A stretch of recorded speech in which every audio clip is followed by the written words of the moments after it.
Okay, hello everybody. So it is the final episode of this series of A Conversation with Cometan. We're on episode 8 now.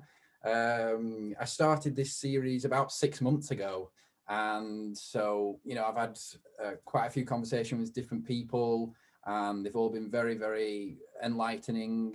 And I'm sure today's conversation will be even more so. So I'm joined today by Giulio Prisco. I hope I've pronounced that correctly.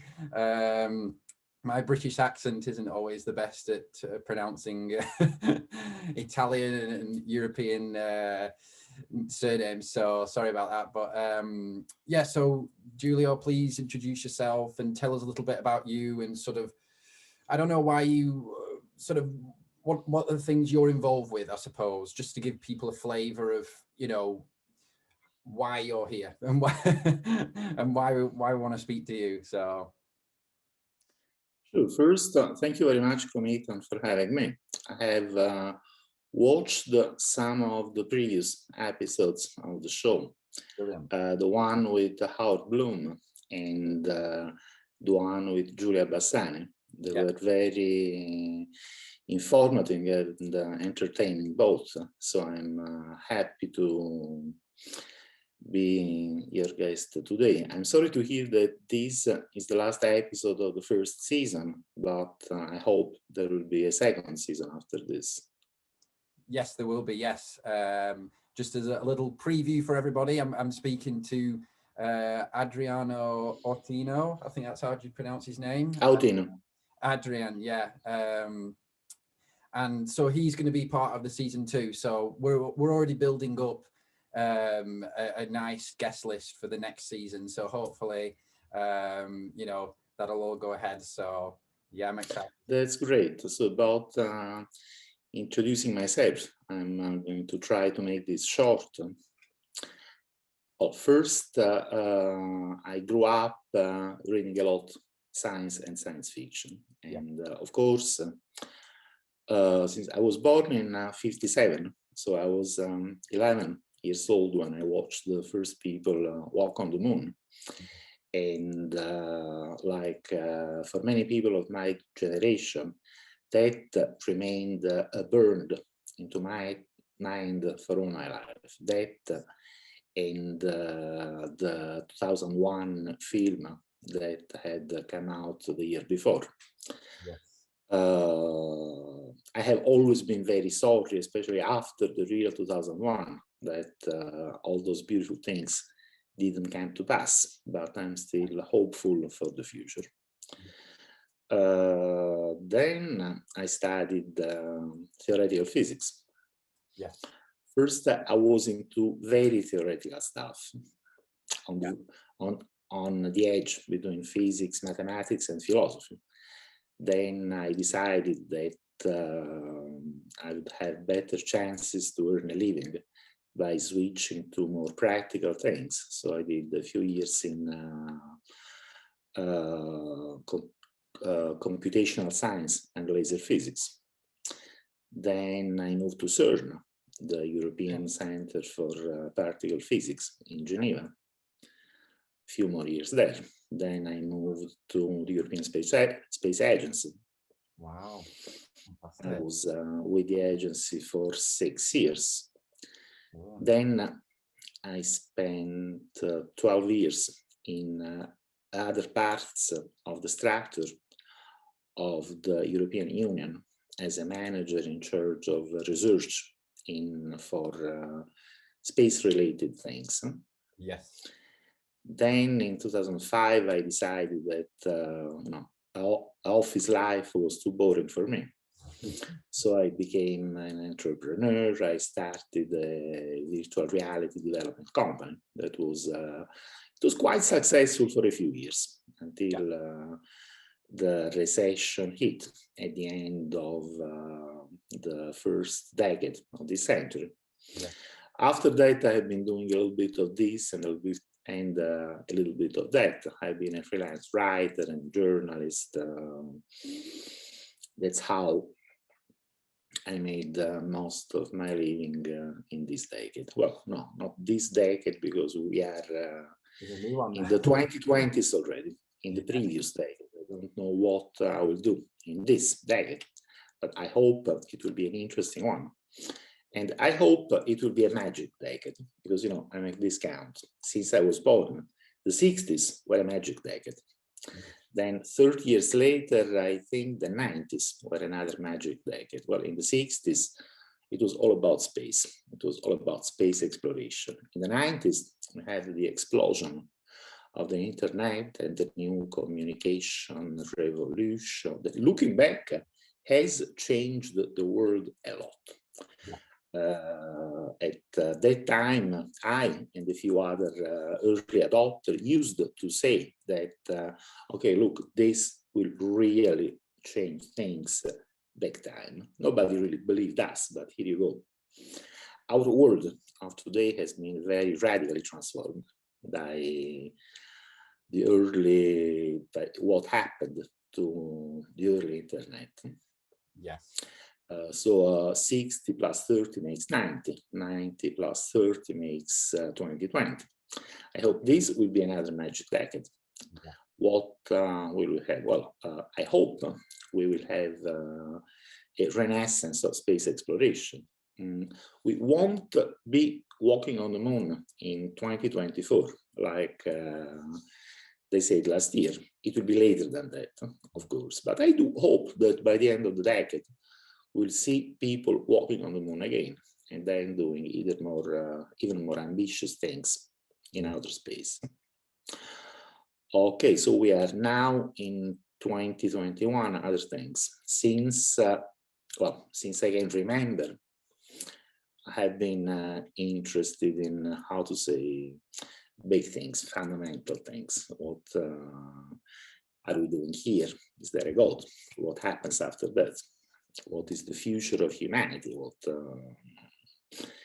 wonderful things will the grandchildren of our grandchildren see? I have always been interested in these things at the edge between science and metaphysics. Yes.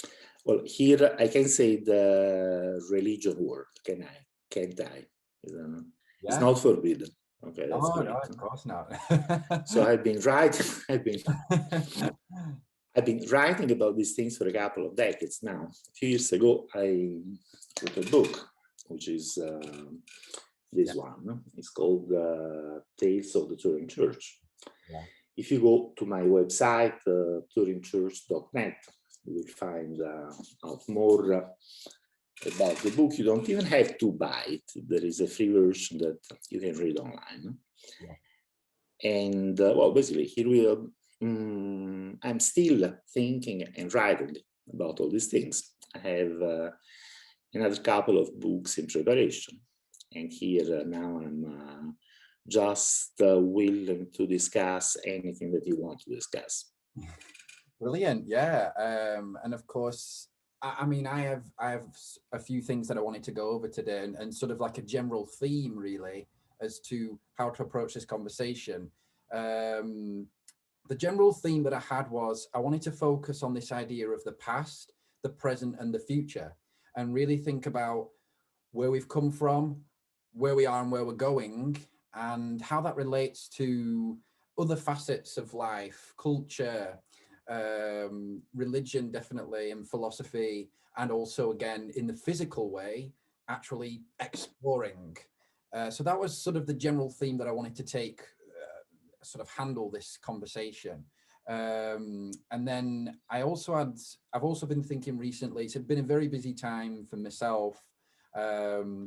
I'm writing a dictionary at the moment. It's the first Dictionary of Astronism. As you'll know, I'm the founder of Astronism, and it's a very big time for astronism at the moment, because we're coming towards the end of an era, really, for us within the community that I'm a part of, because I founded Astronism 8 years ago, and I just see it as we're moving into another era. We're moving away from sort of the foundations. We've got the foundations of what we believe and our philosophical positions, and the majority of that stuff is set now. and we're moving into a sort of in what we call an establishment phase. So looking at how do we communicate these ideas to the world, and part of this is having conversations with, for example, yourself and others, like doing this series, but also it's also how do we interact with other groups in the world as well. So it's a very big time for us, and I'm doing this dictionary, and it's going to include, it's at the moment 600 pages long, this dictionary. It's quite extensive. There's thousands of terms in there, and it's going to be called the Dictionary of Astronism. And the reason why I'm saying that is because I'm having a lot of conversations, sort of private conversations with people at the moment.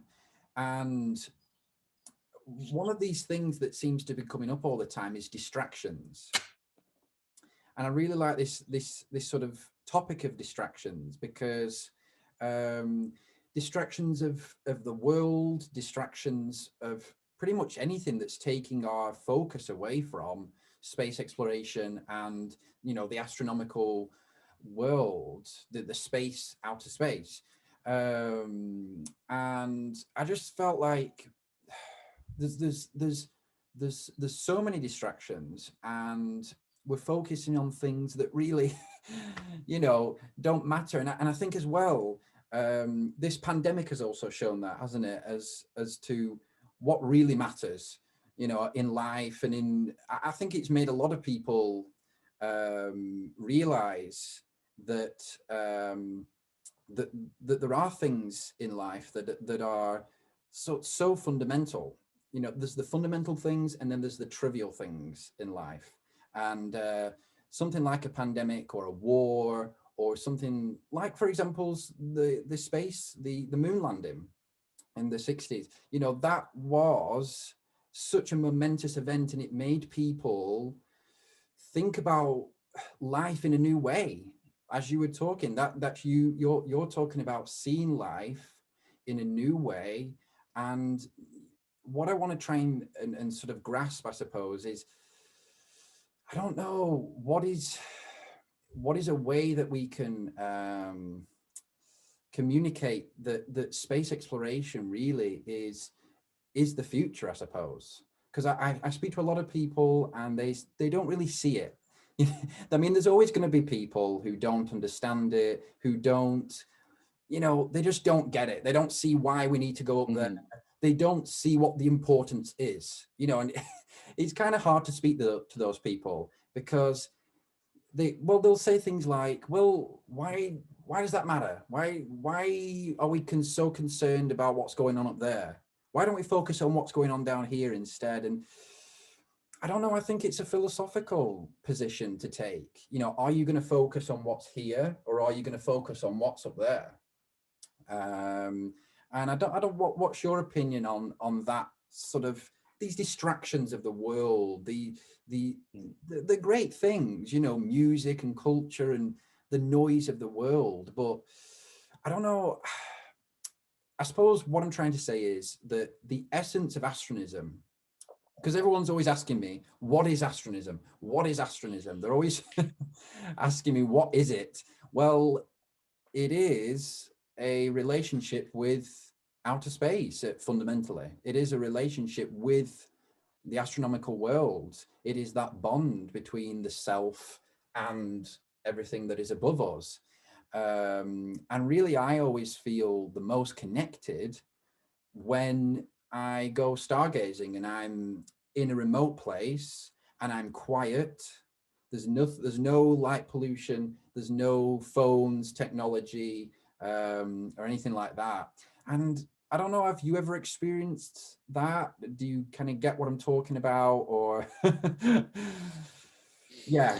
I get it. There's a lot very, very, very well.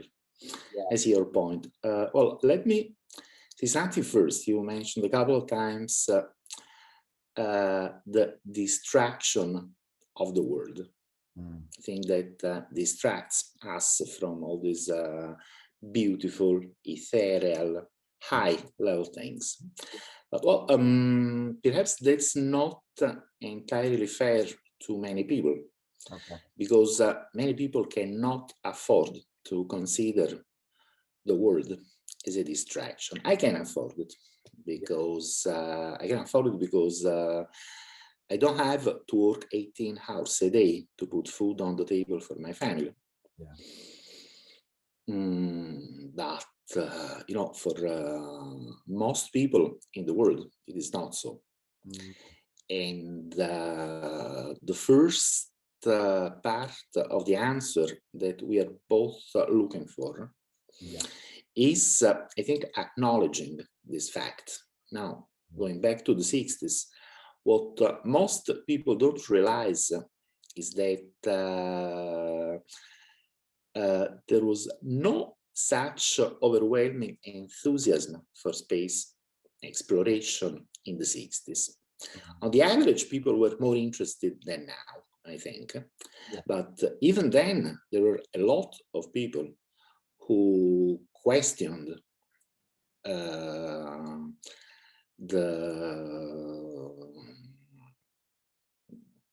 politics, goodness of spending all that money in space when there are so many things to do here on Earth. In 1969, there were massive marches and manifestations against all this.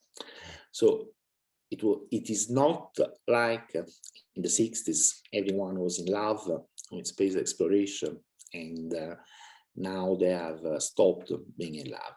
It has been a much more gradual thing. And we must acknowledge, I believe, that life is still hard for very many people, too many people. Life is still hard for the majority of people on this planet. Now, I'm not usually very optimistic when it comes to the short-term future of the next few years and the next few decades. I don't think too many good things will happen, and I do think that many bad things will continue to happen. I mentioned 2001. We all wanted it to be the year pictured by Arthur C. Clarke and Stanley Kubrick in the film, but we all remember what happened in 2001. What was the main event in 2001? It was not finding an alien artifact on the moon. It was September 11.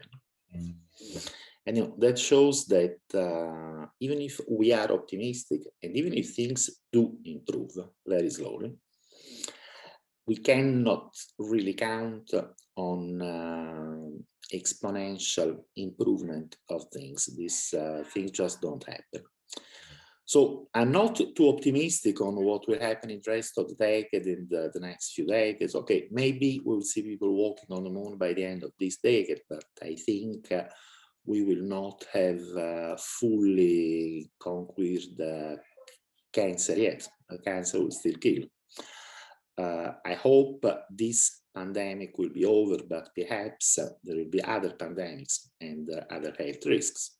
We will not have world peace by the end of this decade. I think we will see some small improvement, but I don't think things will improve that much that fast. That may be just because I'm much older than you, so I have seen many things happening, and I have seen many good expectations not being met by reality. So perhaps the right attitude may be something halfway between my attitude and yours. But this is what I think. So having said that, why is space so important? And what is the overall vision that we should try to communicate to people? While I'm not optimistic on what will happen in the next few years and decades, I am extremely optimistic on what will happen in the very long term. Yeah. I am very sympathetic to a philosophical school, the school of Russian cosmists, a bunch of very interesting people who wrote at the end of the 19th century and the beginning of the 20th century. And the vision of Nikolai Fyodorov, the founder of Russian Cosmism, is that eventually humans will completely master the universe and resurrect the dead. Not next year, not in 10 years, not in 100 years. I think it will take a hell of a lot more time than that. But I think eventually, who knows when, maybe in a few thousands of years, maybe in a few millions of years, we, our descendants, whatever humanity will have become by that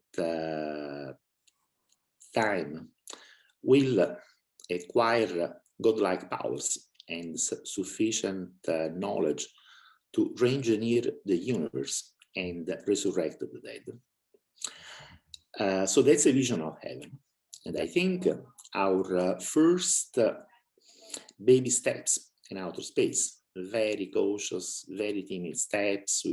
I don't really hope to see that much happening in the rest of my lifetime. But these baby steps are the first step up a ladder that goes to heaven. And I think expanding into outer space, first in this solar system, and then beyond, is really the cosmic destiny of our species. Yeah. It's something that we can't not do. Yes.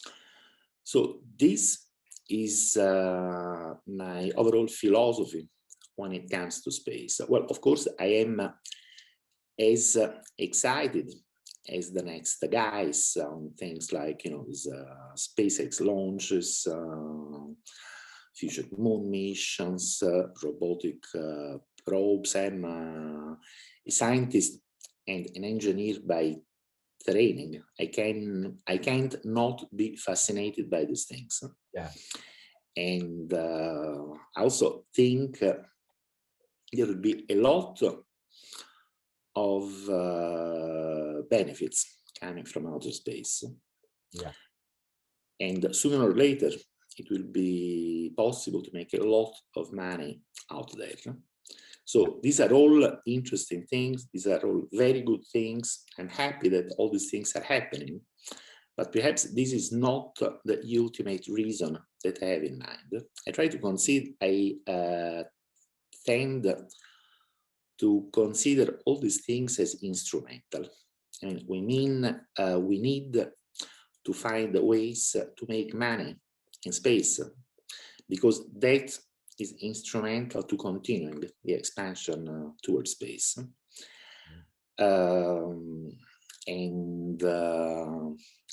Basically that's it. Now, when it comes to how to communicate this vision to the rest of the people, I'm afraid I don't have an answer to you. I'm looking for the answer. I would very much like to know the answer to that questions. There are things that we must continue to do. And one, of course, is selling space to the skeptics. Now, I cannot ask everyone to share my philosophical outlook. As a matter of fact, most people don't. So to them, the only thing we can do is to stress the practical utility of space.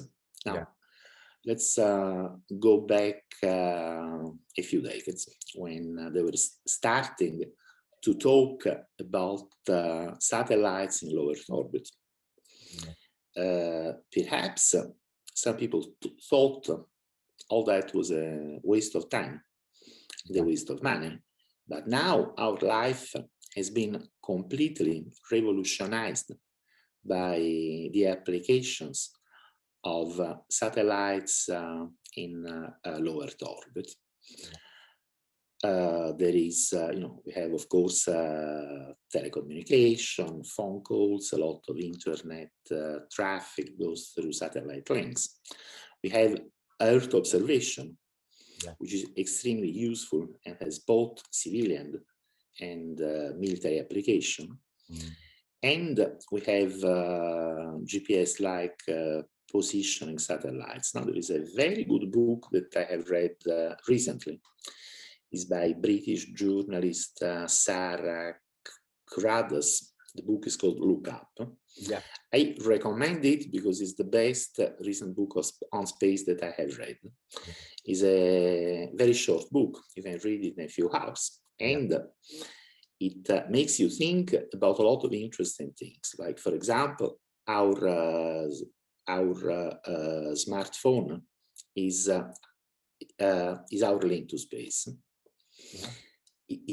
Is our link to satellites in low Earth orbit that make it possible to do many things that we have come to depend on, like using a Waze to find your way and so many other things that we simply could not have without these satellites that many people did not take seriously a few decades ago. And I am persuaded that there will be also world-changing application of space technology and space expansion beyond low Earth orbit. For example, if nuclear fusion here on Earth becomes a commercial reality, if the future best nuclear fusion technologies will have to use helium-3, and if there is really a lot of helium-3 to be mined on the moon, then the three things will come together and there will be a huge explosion of the market of lunar mining. This is one possible application. If this application doesn't work, for example, if it turns out that the best technologies for commercial nuclear fusion don't have to involve helium-3, then I'm sure there will be other things that we can do in space and will revolutionize life on Earth. And the outcome of this revolution will be good. So these are the kind of things that we need to be telling people. Yes. Those who are skeptic of our long-term philosophical outlook. Another very important argument, I think, has to do with the protection of the environment on Earth. Now, this is seen as a top priority everywhere. Yes. And I think there is only one viable long-term solution that doesn't require degrading the standard of life that we have used to. And that solution is the gradual offshoring of heavy industry far from the Earth in outer space. That thing alone would do a lot to improve the quality of the environment here on Earth. And since this today is seen as a very important priority, this is one of the things that we should be insisting on. Yes. And another utility of space as well, I suppose. Yes, and just as you were talking then, I was thinking about the communication side and how to to express this vision to people. I think the majority, the mass people who aren't really involved in space like we are in sort of either in the sort of philosophical side or the practical side, I think the majority of people have a positive outlook on space. I've not come across many people who are very negative about space. Maybe perhaps you have, but I haven't come across many negative people, but I have come across a lot of people who just don't see how that connects to them as in an individual. And a lot of the times it actually doesn't connect to them as an individual.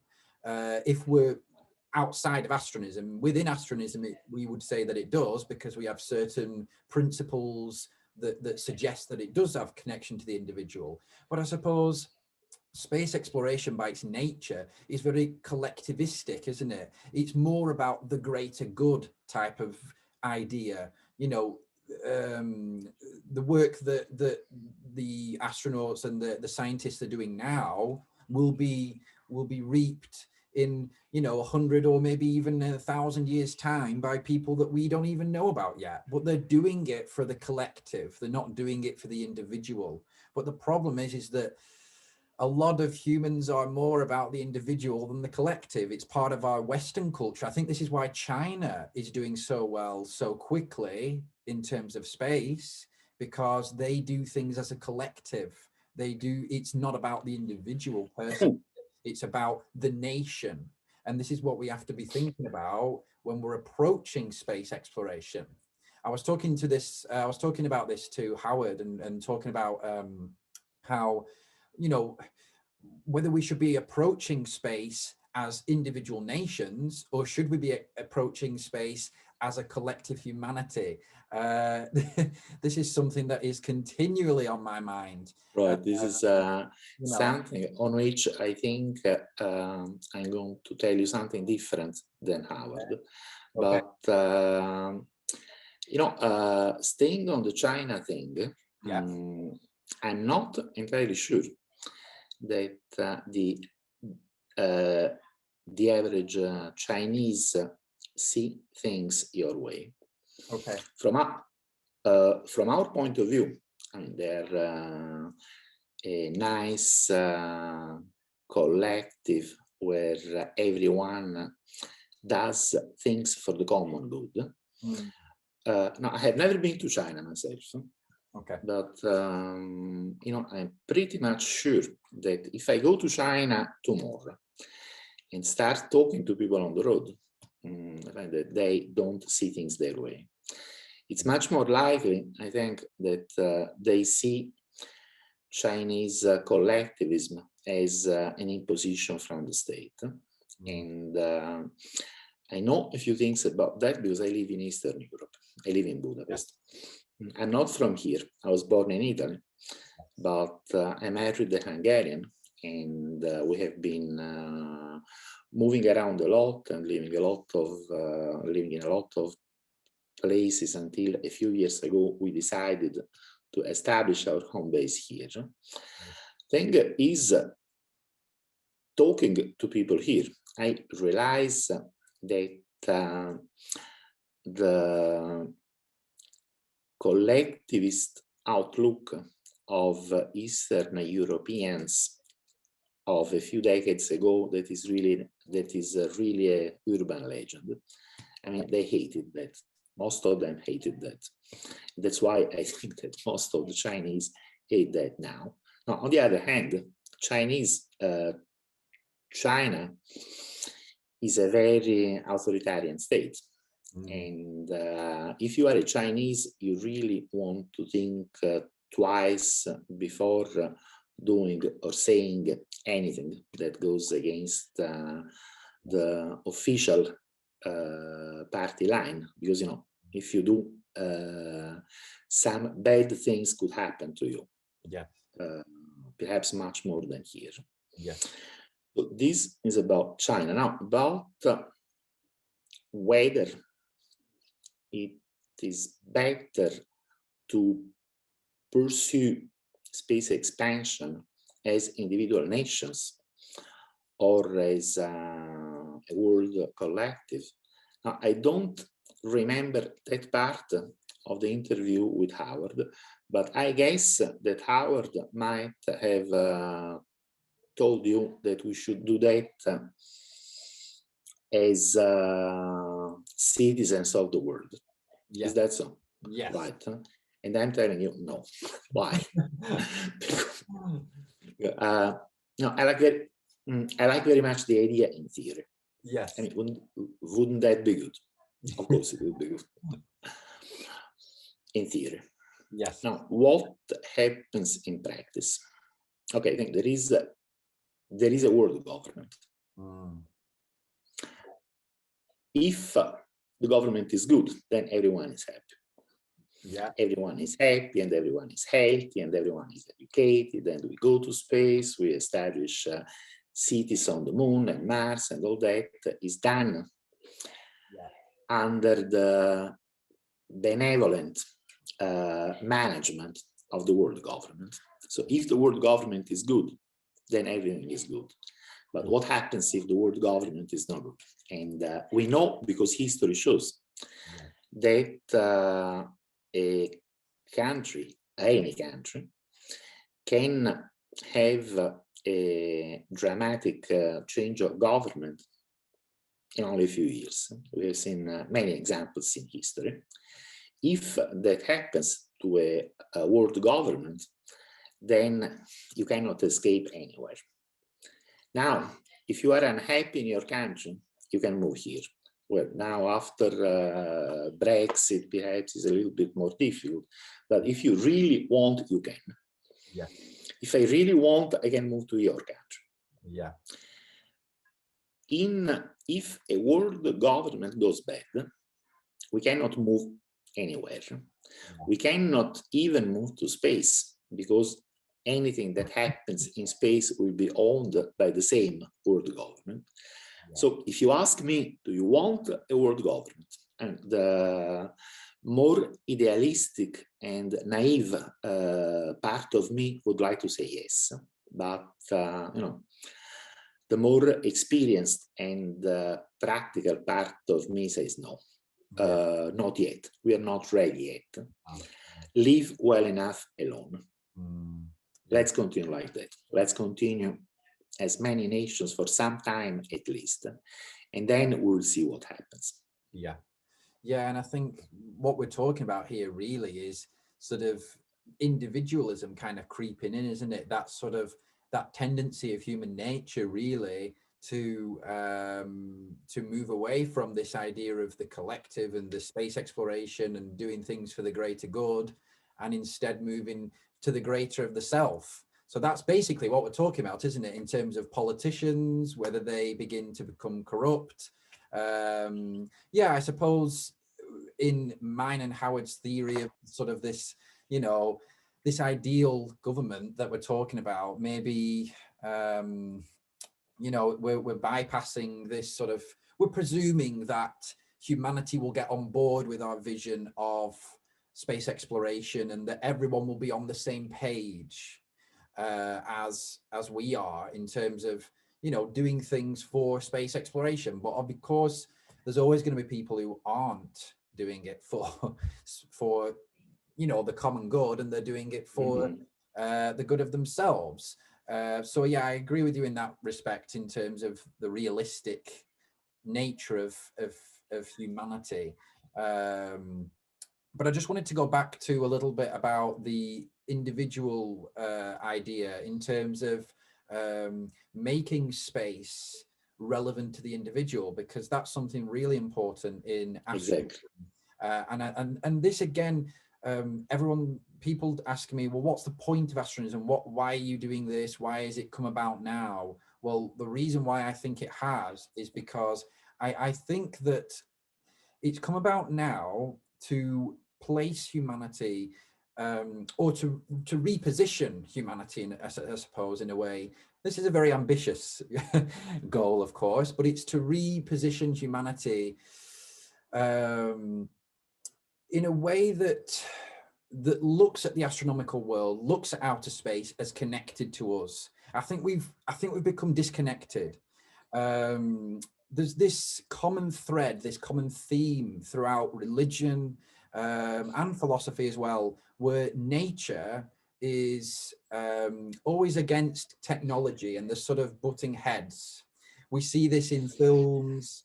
You can look at Star Wars. That's an example of how nature is seen as sort of butting heads with the evil that is technology, and technology is shown to be evil in Star Wars, for example. So, and there's a lot of themes of that, and I think that's sort of within astronomism as well. We love technology, and again, it's like you were saying, you know, technology and money and sort of material aspects of space exploration are important for the practical exploration of space. But I suppose what astronomism is trying to bring it back to is there is a spiritual, existential connection between humanity and outer space, irrelevant of technology. Even take technology out of it, because if you go back to, we have a belief in astronomism called the scope of man.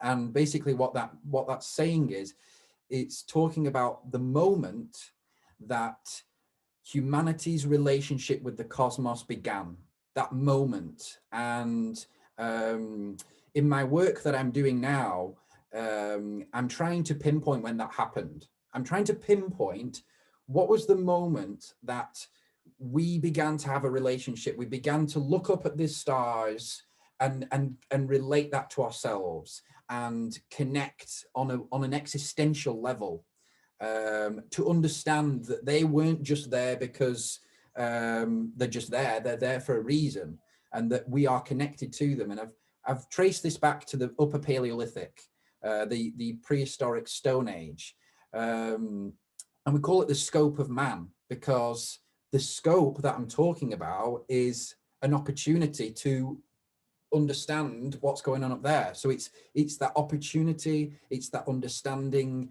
it's that that scope, that vision, to be able to see that. And what I see that is that moment was the beginning of this relationship, and that relationship has continued through to today. That it's been damaged. It's been we've done a lot of things to focus on ourselves. You could say Christianity is an example of that. For example, when the prehistoric people looked up at the stars, they saw gods. They saw the stars as gods, as controlling their lives. And then a shift seemed to have happened where in Egyptian times, they brought the stars back down to them, and they said, well, no, I'm the god, you know, and the stars, I'm controlling the stars, and I'm in control of everything. And what I see, the culmination of that was Christianity, the idea that God became man. I mean, that's just so anthropocentric, isn't it? That's placing us as above the stars, above heaven in a way, because we're saying that it's all about us here, that actually we are chosen and that we became God in a way, and that we have a connection in that sense to God because we are God, if you get what I'm saying. But what I'm trying to say is that this relationship has continued throughout history, and that those people in the prehistoric times, they had such a purity. They sort of had such a pure understanding. They used the stars for navigation. They used the stars for agriculture. They used the stars for worship and divination as well. That's where obviously astrology came from as well, from that.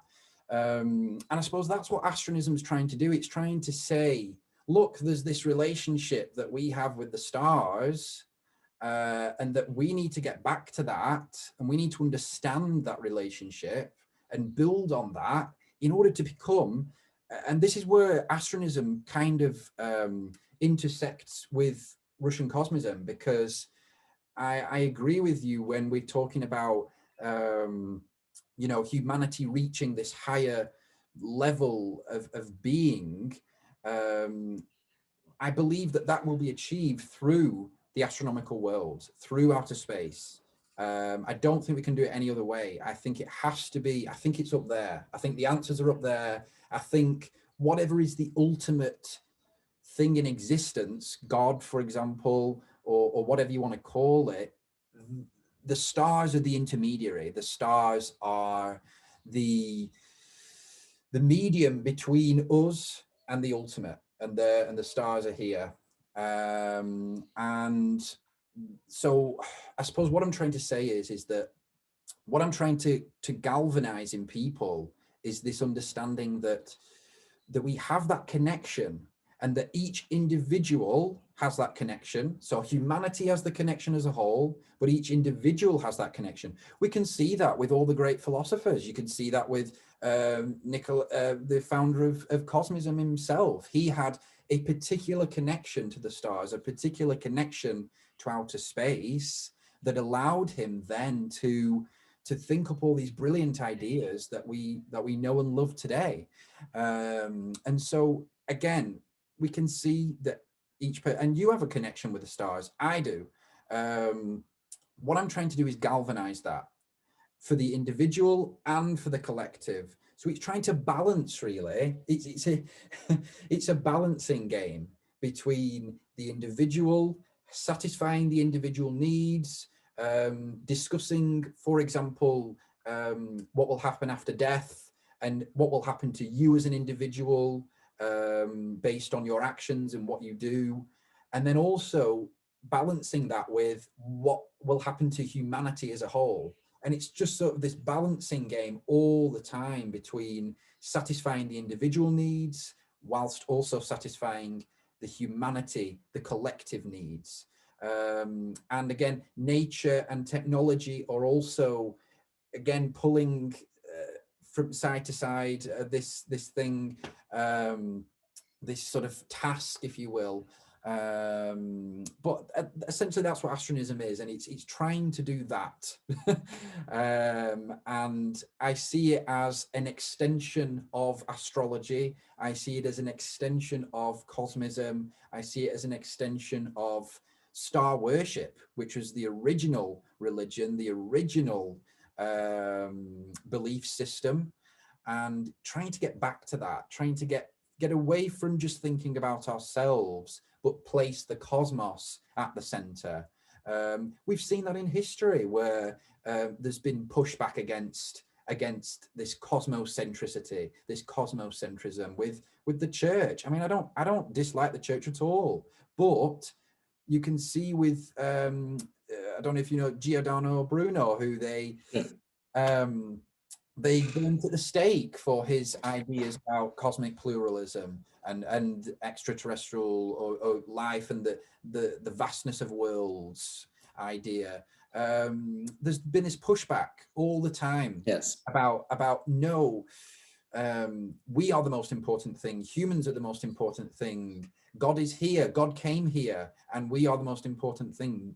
In astronomism, it's not. It's we are important in the sense that we are important to ourselves. But if you go outside of this solar system, or if you go outside of this galaxy, we don't exist. We don't exist. Because you could look at the galaxy. We don't exist yet.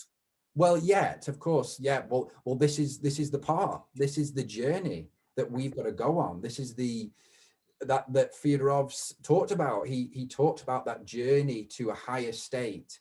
And again, this is what we believe as well in astronomism is that we can get to that.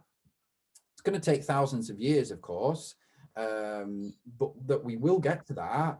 But we have to understand this relationship between ourselves as an individual and ourselves as a collective in relation to the astronomical world above. And again, for me, my life, the purpose of my life is to master that relationship on a mystical level. So I do practices that are astral meditation, I've had ecstasies and inspirations, and I've written these down, and I've explored these, and I'm continuing to explore the mystical side, but also the intellectual side, the physical. I hope to be able to one day go into space. I hope. Whether I will be able to, I don't know. But you could look at the overview effect with that. Have you heard of the overview effect in terms of? Yeah, of course. So you know about this, the idea that astronauts see the world, see life, see their place in the universe in a much more, in a new way after they have gone up to space. Of course that's going to happen, because when you have a new perspective on something, of course that's going to shift how you understand the world. But that's just, I just wanted to get it across, because I think some people, they're wondering what astronism is. They're seeing this word and they're wondering what it is, and I'm just trying to do my best in trying to explain what it is. I have an advice for you. Yes. I have taken a look at your website, and I have been reading many of your writing. I have even taken a look at your dissertation, which I think you have recently defended. And I see that you are trying to do a lot of things. And you have set for yourself enough work for a lifetime and even more. Yeah. What I would suggest is that besides doing that, you should also have something very simple, maybe a document of a few pages, or an elevator pitch of a couple of minutes, yeah, that captures somehow the real essence, the core of what you're trying to say, yeah, and use that as a first introduction, yeah, to your ideas.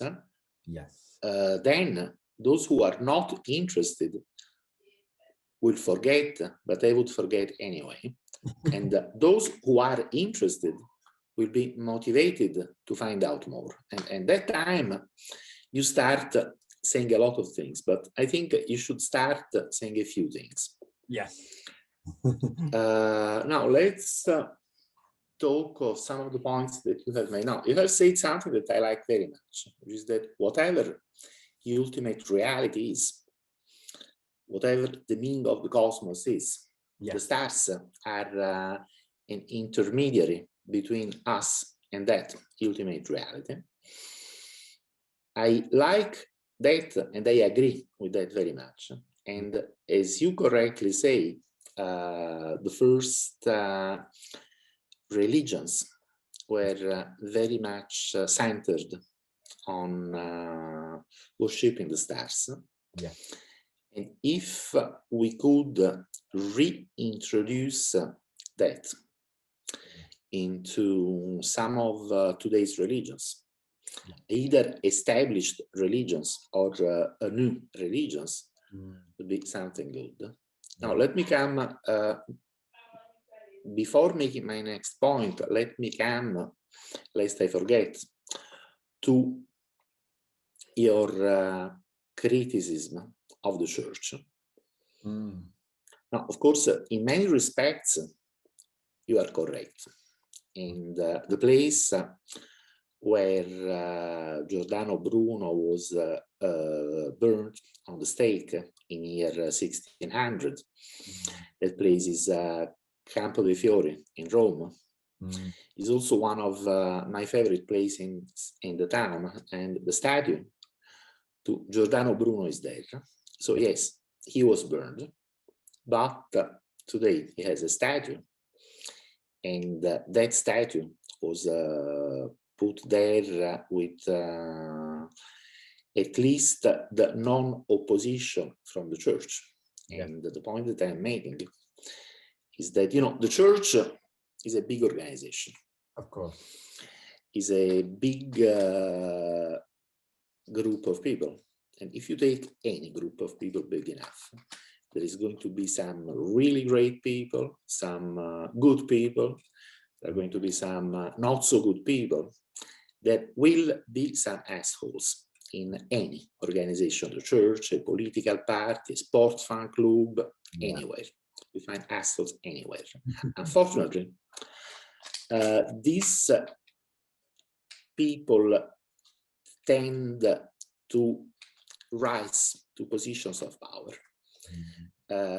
which is not surprising because that is what they think about. Yes, power.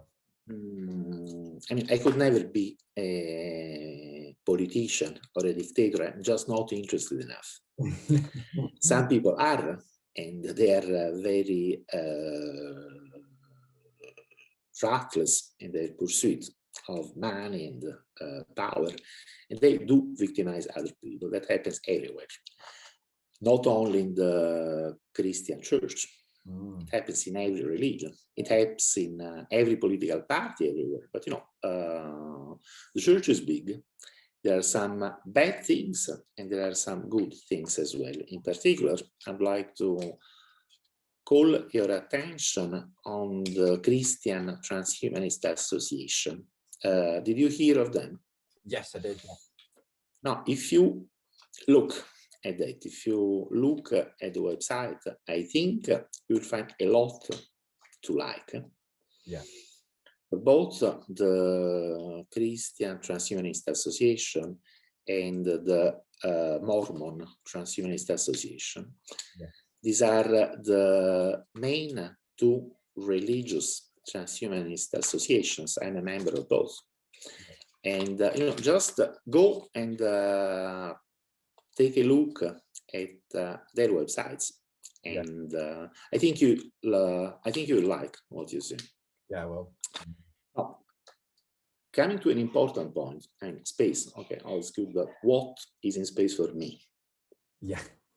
That's the question most people ask. Yeah. One of my answers is that, well, there is nothing for me in space because I will never go to space.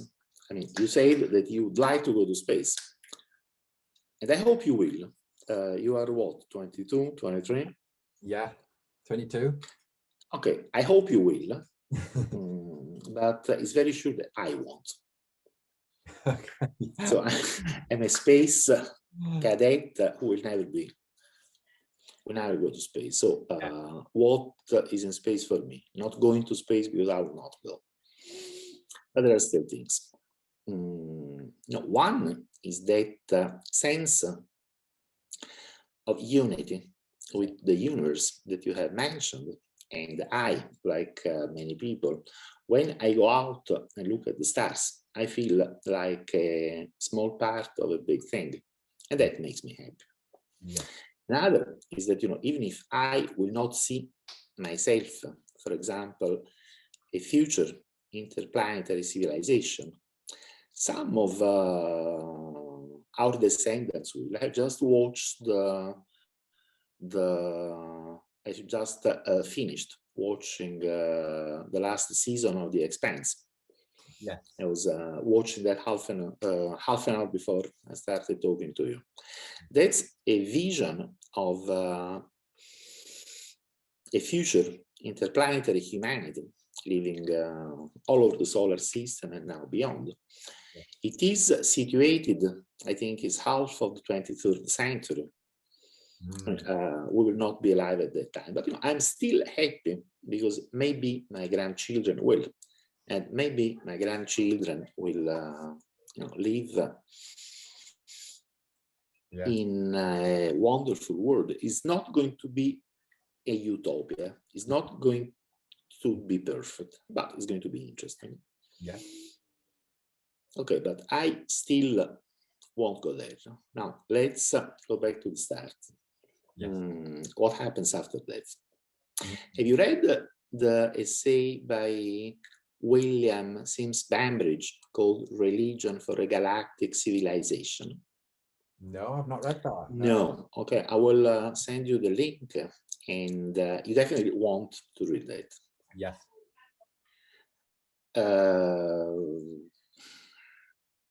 let's think of the things that will happen in the next few thousands of years, shall we? Yeah. And at the end, I'll get back to what will happen to us, what happens to you, what will happen to me after that. Yes. And this is a whole book about that. Yeah. But let me try to compress it in a few minutes. Yes. And let's look at the lessons from the history of science. Yes. And an important lesson is that, we always had good mathematical models of physical reality. Yes. Which seemed good at that time. But what has always happened is that as soon as we have developed the technology to experiment with extreme conditions beyond the range of applicability of existing mathematical models, we have always found something new. We have always had to abandon the old mathematical models and find new ones. And I bet money on this, because that's what always happens. I don't believe that we will ever have a theory of everything, a simple theory that fits on a t-shirt, like this, and explains it. Yeah. There will be always more and more things. As William Shakespeare said, there are more things in heaven and earth that are contemplated by our philosophy. And I think that will remain true forever. On the other hand, we will continue to learn new things. Yeah. At some point, we will be able to go to the stars. Yes. I don't know which technologies will enable us to go to the stars efficiently, but I think is a safe bet that these new spaceflight technologies will have something to do with understanding quantum physics much better than our current understanding. Okay, so we will understand quantum physics some better and start moving out to the stars. And the universe itself will be a huge laboratory where we will be able to experiment with more and more extreme conditions. Now, we know of places in the universe with really extreme conditions, and these places are black holes. Yeah. The closest black holes, I believe, is about 1,000 light years. Yeah. So at some point, our descendants will go near a black hole. They will start experimenting with what happens to matter, energy, and space-time itself near a black hole, and recalling the history of science, I'm 100% sure that at that point they will find out that their mathematical models of quantum reality are incomplete and have to be revised in view of what they have learned experimenting with black holes, and so on and so on. So we will need a better understanding of quantum physics than we have now to go to the stars. But once we are among the stars, we will understand the physics of matter, energy, space-time at both very large and very small scales much better. And we will continue to learn. Perhaps we will not be alone.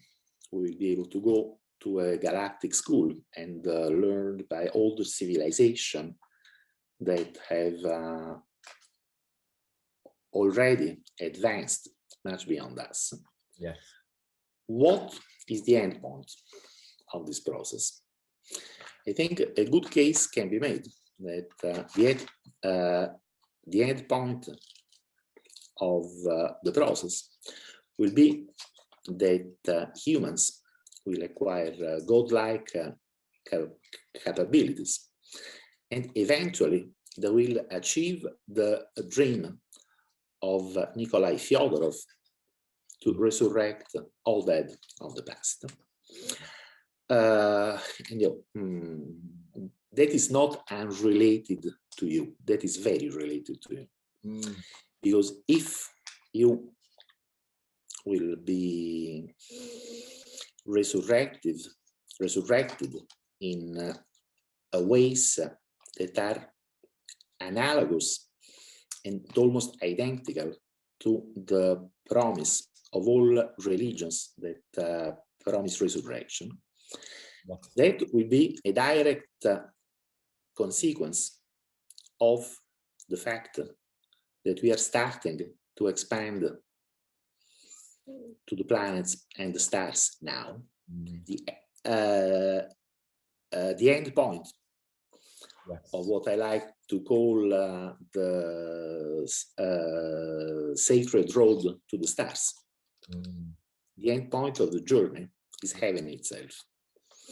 This is a point that Bill Bambridge makes in his essay, Religions for a Galactic Civilization. You do find plenty of that in my book as well. And this could be an extremely powerful message if we find the way to formulate it well in a way that most people can relate to. I have been thinking about this for a long time. I don't think I'm good enough for that. I'm not good enough to find a really compelling way of conveying this concept to everyone, to people of all walks of life, in a way that is intellectually believable, emotionally compelling, and entertaining as well. I hope someone will be able to. Maybe that someone could be you. Because I think our ideas, and I say our ideas because I think there is a big overlap between my set of ideas and yours. I think our ideas are important because they can give hope to people. We can give hope to people. We can give happiness to people. We can give a sense of meaning to people.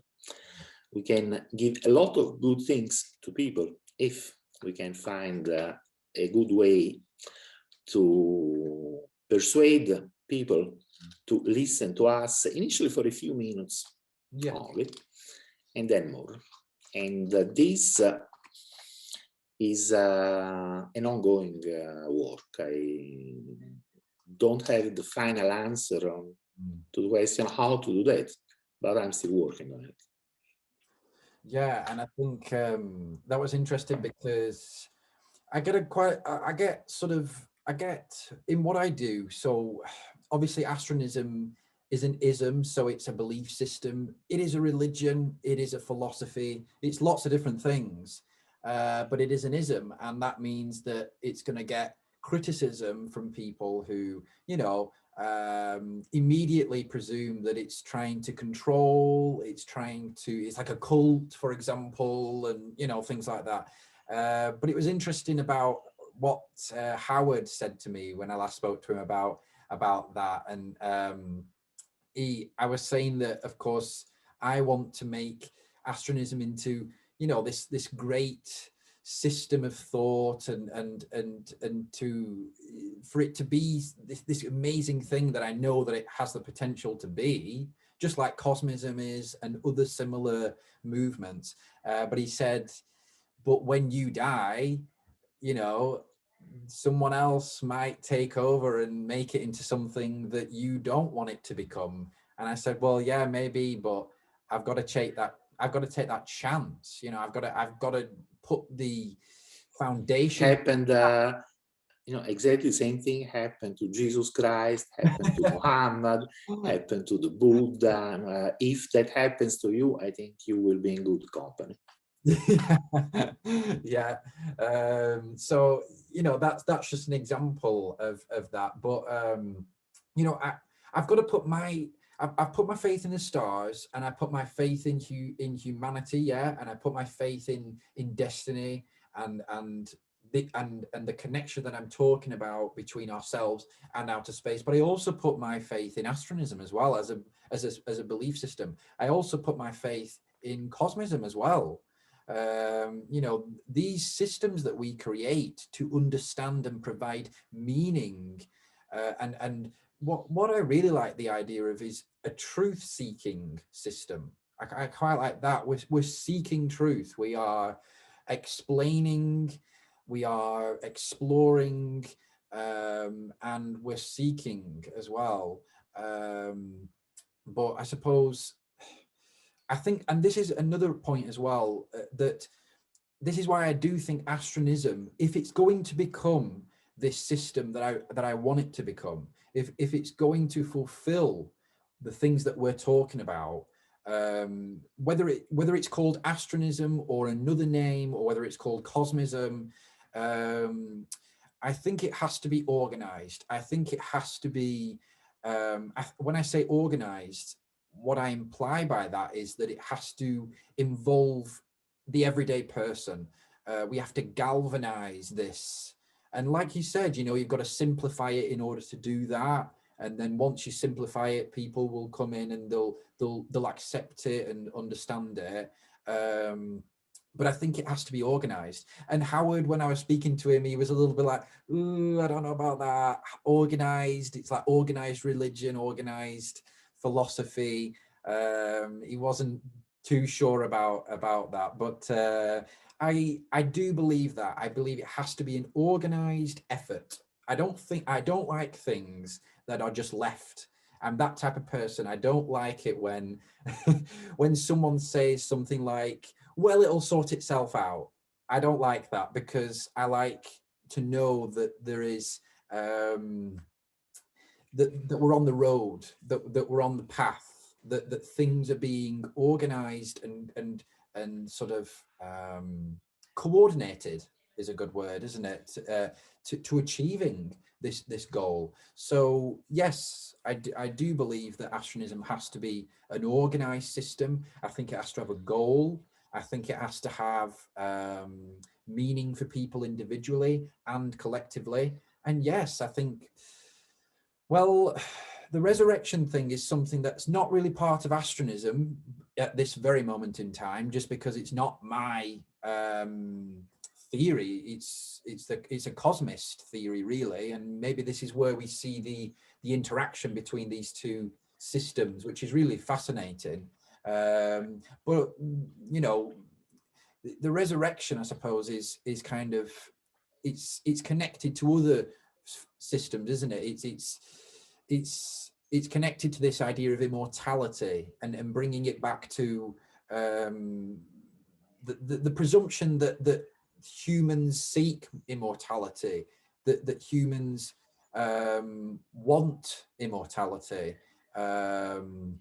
I suppose in astronomism we wouldn't really say that, because what we would say is that we have this window. We're a little bit more urgent, you could argue, at this stage in our thinking, in the sense that we say that there's this window that we have as individuals, that we have to do the most we possibly can do, and then once that's done, that's done at this stage. There's a lot of conversations going on. There's a lot of people that I know are involved in these conversations.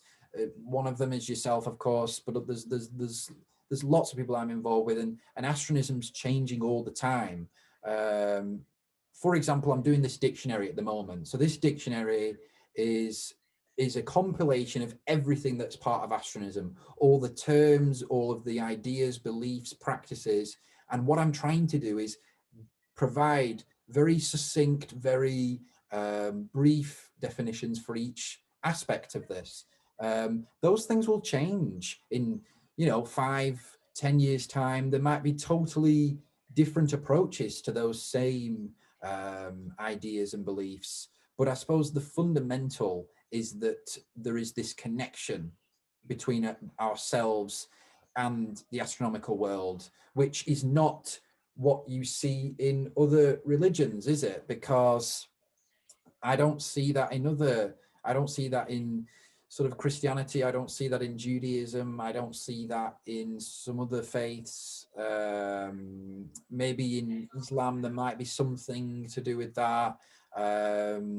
But I like it to be specific. I want it to be themed on space. I want it to be themed on the astronomical and the cosmic. That's just my goal. Yeah, as a matter of fact, you can find all these things, I think, in all religions. Yeah, they're all. They are not given center stage. Yes. In Christianity or Islam, Mormonism, Hinduism, they are not given center stage, but they are there. Yeah, and what is given center stage in any philosophical movement is something that can change. Yes. So that, I think something good can come from the interaction with existing belief systems. Yeah. Now, you said that you want astronism to be organized. Yeah. And I think you were right. I say that even if organization is not my strong suit, I try to prefer very disorganized things. But that depend on individual temperament. And I see that most of the people who do really big things are control freaks. And I say that because I'm not a control freak myself, because I'm just not interested enough. Yeah. But if there is some control freakery in you, then I think you can put it to a good use. Because yes, organization is good. Yeah, and I think it's not sort of a control freak thing, as in I care about what each individual person does morally in terms of like, I don't know, same-sex relationships or, things like that. I'm not interested in that. What I am interested in the organization of is this movement towards space, and that's what I'm focused on, the organization of. We don't need things to be organized in other ways, but we need things organizing in this way. For example, before now you've got aspects of these religions include stars and these subtle themes, because obviously the first religion was the worship of the stars, so it's bound to have trickled in somehow into these other religions. But yeah, there isn't one right now that is doing what astronomism is doing. I feel, just from what I know at this moment in time, I think Cosmism could do that, definitely, but I don't know if that's what Cosmism wants to do. I don't think it's not organized in the same way. I don't think that was his goal in a way. It's not organized at all. Yeah. It's not. Cosmism, is a portmanteau name used to refer to different thinkers who did not all say the same things. Now, if you read the standard reference text on Russian Cosmism, which is a book by George Young called The Russian Cosmists, you say that there were many people saying many different things, and I think you will find that the ideas of some of these people, not all but some, do resonate very strongly with yours. Yes, yeah. I think you will find that. Yes, and there's bound to be, because, yeah, there are some new things in astronomism. There's a lot of new things in astronomism. There's a lot of original things there. There is also a film. Watch that film. Last time I looked for it, I found it on YouTube. Yeah. It's by George Carey, C-A-R-E-Y. He's a British filmmaker, and it's called Knocking on Heaven's Door. Okay, yes. It's about Russian cosmism, and it's a very good film. And again, I think you will find many ideas that do resonate with yours. Yes. And look for the part of the film where someone describes the cosmic garden that is near the place where Nikolai Fyodorov lived. Yes, yeah, and I'm going to do more. I'm going to, as time goes on, I'm going to do more comparison as well between sort of astronomism and also the various different themes within cosmism and the various different approaches and beliefs and theories of cosmism. So it just takes time. It just takes time to continue, and this is why I say that we're moving into a new era for us, really. We're moving into an era now where we're not focusing on ourselves as much, as in we're not focusing on what we think, or we're focusing on how what we think relates to other people and how that interaction is taking place. But it's like, for example, I was talking to Adriano over Messenger the other day, and he was talking about how he sees his role as a very practical one, as a very, in regards to space exploration, and as a very I suppose, practical is probably the best word. And I see my role really as a more philosophical, religious, existential, spiritual role. That's how I see my role too. Yes, yeah, and I think we've got to have these two sets of people, and we need both. Yes, yeah, we do, and I think we can both learn from each other as well, which I'd like to see a little bit more from some of the space agencies. I'd like to see that. This is just a hope of mine.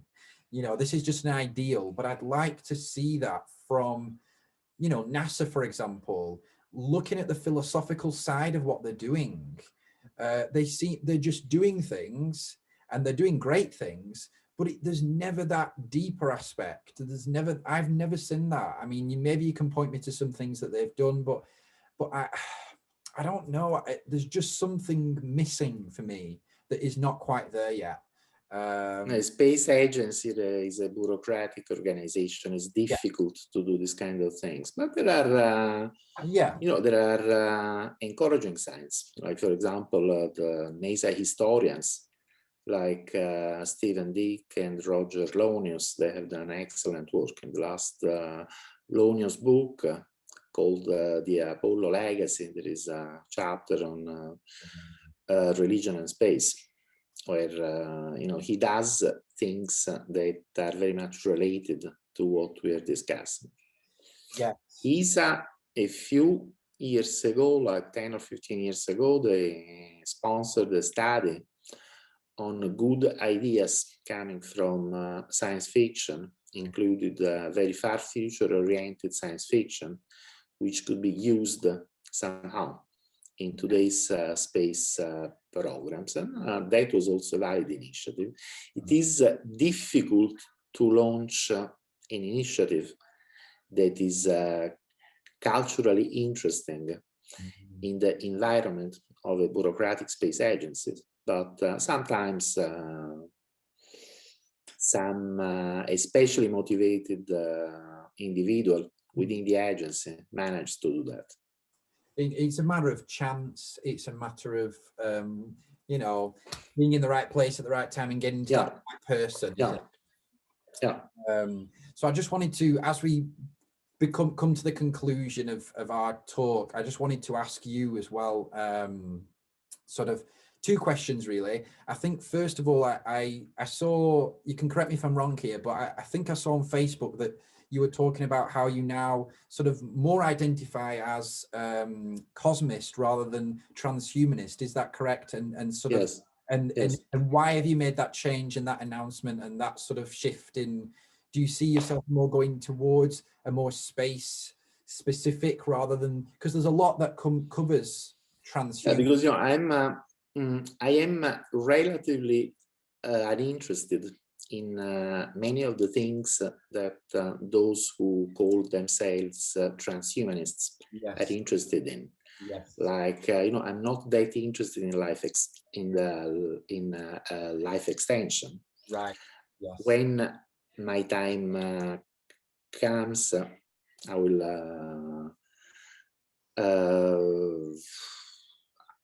go knowing that it's not the end, and I will be resurrected. That's also something that many transhumanists don't like to hear. Many transhumanists are far too optimistic, but I think to the point of being ridiculous on how fast things can improve right now. I mean, radical life extension, conscious artificial intelligence, practical molecular nanotechnology, all these things will happen eventually, but not before the end of the century, I'm afraid. We won't see them. Well, you perhaps will. I won't see them with my eyes. So, this is the part of the transhumanist culture that I don't like very much, and also the fact that many transhumanists seem to subscribe to a scientist religion, according to which science is the only important thing. I don't agree. Science is a very important thing, but it's not the only important thing. They kind of worship rationality, which I don't. I think rationality is not an end, but a tool. It's like a screwdriver. I mean, if I have to work with screws, of course I will use a screwdriver myself.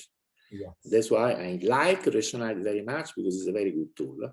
But just like a screwdriver is useless if you have to work with nails, you need a hammer for that. So rationality is not the right tool for many important things. So for all these things, I really don't call myself a transhumanist anymore. And I think, I mean, there are many definitions of cosmism, but one that I like very much is kind of a soft transhumanism.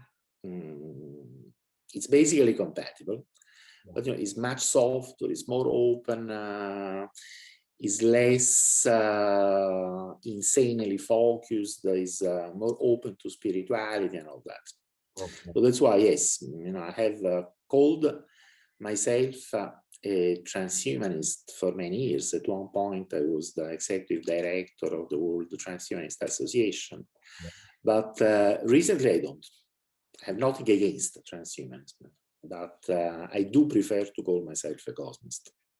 Yeah, and I think 2 points to take from that is that aren't we funny people in terms of humans, because we will create really a religion out of anything, even out of science. We will create... A sport club can be a religion for supporters. Yes, it seems to be part of our tendency, our nature really, as human beings, is to create quote unquote a religion out of even something that purports to be totally opposite of religion. And then the second point there was that I like your transition because to the cosmist identity, because I think it highlights the fact that the group of people that we're involved with, we do need a collective identity that is distinct from other movements that are taking place right now. This is why I think, you know, the cosmist and astronist identities are really important, because we aren't just part of transhumanism. We aren't just part of futurism. Those two words get used quite a lot, don't they? You know, we're part of a new stream, or a distinct stream of focus on outer space. So I think that's really, really important to focus on, sort of galvanizing that identity in not only among people that we talk to, but among people in the broader world. I think that's a really powerful, like Christians have their identity. We know what a Christian is. We know what Christianity is. The people, the world needs to know what a cosmist or an astronist is, and they need to have an identity in that way. I think that's a really powerful way of actually getting a lot of the things we were talking about before, you know, that this message out there. How do we do that? Well, you do it through people. You do it through having an identity that is distinct from other things taking place right now. But I just wanted to ask you, the final question that I have was just, what is one thing that you think that, you know, we should be talking about more? What should be on people's lips? What should be, you know, what is one thing that you think we should be talking about more that we're not talking about as much as we should right now? What would you say is the topic, if you can think of it? I don't really have a single answer to that. Okay. Right. If you want to focus the question on space, yes, which perhaps is your intention, yeah, I think that we should insist very much on the fact that our ideas in support of space exploration, space expansion, colonization, whatever you want to say, are not against some of the dominating cultural trends of today. And I have made the case of the protection of the environment, which, you know, it is easy to think something stupid, like, you know, the environment is green, is a flower, space is metallic, is not alive, so that the two things cannot be friends, but must be enemies. Yeah. That's total bullshit, because if you really care about the long-term future of the Earth, then you want to see heavy industry that pollutes the environment moving to space. Yeah. So in this case, our ideas are not against the ideas of the majority at this moment, because at this moment, you know, people do care about the environment. They do care about social justice a lot. And it's easy to develop the mistaken idea that space expansion is something that goes against the ideals of social justice, because it's not so at all. You know, I was talking of the Expanse. Now, if you just think of the show, that's why I think The Expanse is very good science fiction. I usually don't like science fiction films and TV shows, because I think they are much, much worse than the book they are derived from. But, you know, The Expanse is good. Yes. The show is as good as the books. And here you have, you know, the main character of this season is a Black woman. Another important and nice characters of another season was someone with a very non-traditional family, and you have all these things. You have them in the expense, so that if you care for women rights, black rights, gay rights, and all that, they are not at all against